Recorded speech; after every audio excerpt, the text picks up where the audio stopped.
ई way bill, ये नाम तो सुना ही होगा, है ना? अगर भारत में सामान एक जगह से दूसरी जगह भेजना है तो ये नाम जानना बहुत जरूरी है। तो चलिए आज इसी को एकदम आसान भाषा में समझते हैं कि भाई ये आखिर है क्या भला और इसकी जरूरत पड़ती क्यों है। चलिए 1 मिनट के लिए सोचते हैं। मान लीजिए आपका कोई बिजनेस है और आपको अपने प्रोडक्ट्स एक शहर से दूसरे शहर भेजने हैं। अब इस पूरे सफर में कौन कौन से कागजात लगेंगे, सरकार कैसे नजर रखेगी कि भाई सारा लेन देन सही तरीके से हो रहा है, कोई टैक्स की चोरी तो नहीं हो रही। इन सारे सवालों का एक ही जवाब है और वो है ई वे बिल। तो आज हम क्या क्या जानने वाले हैं? सबसे पहले हम समझेंगे कि ये माल ढुलाई के दस्तावेज होते क्या थे। फिर ई वे बिल की दुनिया में उतरेंगे, देखेंगे कि ये डिजिटल प्रूफ आखिर है क्या, और सबसे जरूरी बात, यह कब जरूरी हो जाता है। इसके अलावा हम ये भी देखेंगे कि अलग अलग राज्यों के अपने क्या नियम हैं, और आखिर में सारी मुख्य बातें एक बार फिर से दोहरा लेंगे।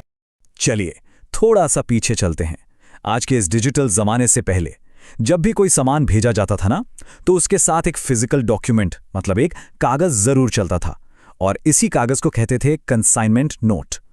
अब इस कंसाइनमेंट नोट में होता क्या था? देखिए, इसमें वो सारी जरूरी जानकारी होती थी जो आज भी काम आती है, जैसे कि सामान भेज कौन रहा है और किसे मिलने वाला है, माल कहाँ से निकला है और पहुंचेगा कहाँ, किस रास्ते से जाएगा, ट्रांसपोर्ट का जरिया क्या है, ट्रक है या ट्रेन, और हाँ, खर्चा कितना आया। ये सारी की सारी डिटेल्स ट्रांसपेरेंसी के लिए मतलब पारदर्शिता के लिए बहुत जरूरी थी। और बस यहीं पर सीन में एंट्री होती है ई वे बिल की।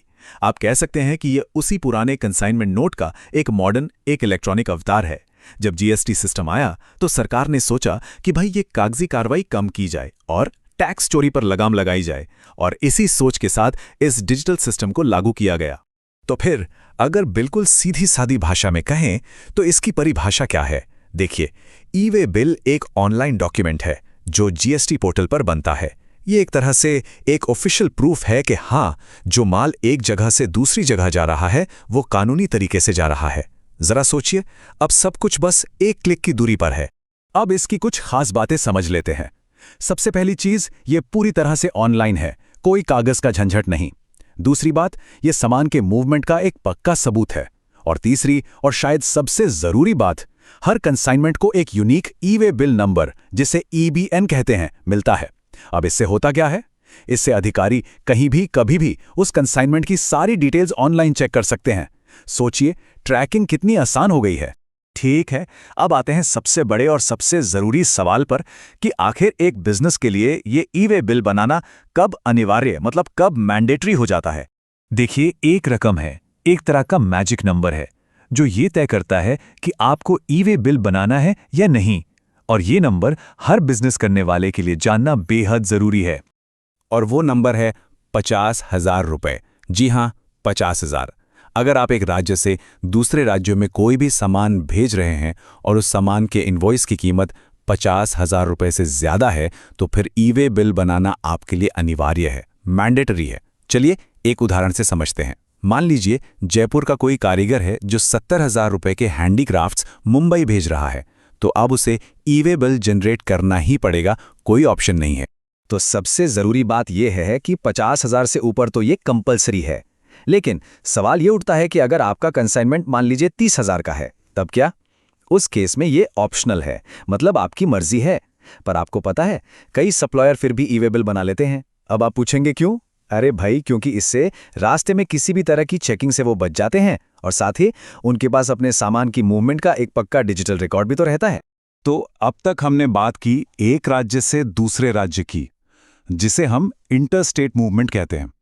लेकिन अगर माल एक ही राज्य के अंदर घूम रहा हो, मतलब इंट्रास्टेट, एक शहर से दूसरे शहर, तब क्या? यहीं पर मामला थोड़ा सा पेचीदा हो जाता है। असल में बात यह है कि 50,000 रुपए वाला जो नेशनल रूल है ना, वो तो बस एक बेसलाइन है, लेकिन राज्यों को यह अधिकार दिया गया है कि वो अपनी सीमाओं के अंदर के लिए खुद के नियम बना सकते हैं।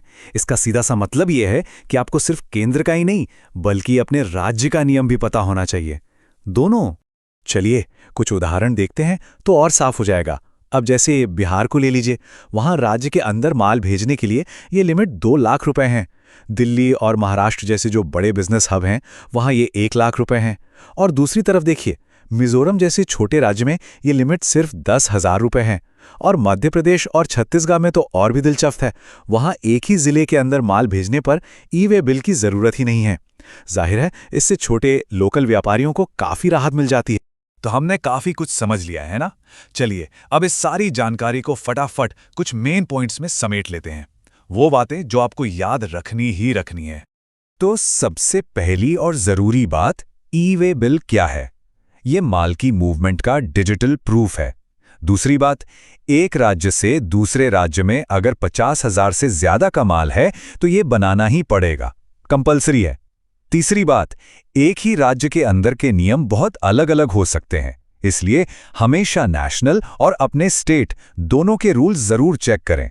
और हां, ये भी याद रखें कि लिमिट से कम वैल्यू के कंसाइनमेंट के लिए ये ऑप्शनल है। और जाते जाते एक सवाल आपके लिए, जरा सोचिएगा, क्या ई-वे बिल ने वाकई ट्रांसपेरेंसी लाकर और टैक्स चोरी रोककर बिजनेस करना आसान बना दिया है, या फिर ये छोटे व्यापारियों के लिए बस एक और नियम का बोझ बनकर रह गया है? इस पर विचार जरूर कीजिएगा।